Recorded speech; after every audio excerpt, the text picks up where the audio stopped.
আচ্ছা ঠিক আছে, কাঁদবেন না।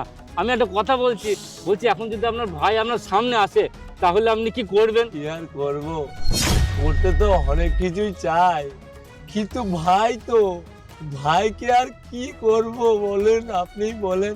দাদা দাদা দাদা দাদা ভাই, ভাই তুই? দাদা তুমি বিশ্বাস করো, আমি এসব ব্যাপারে কিছু জানি না দাদা। আমি সত্যি বলছি, আমি কিচ্ছু জানি না।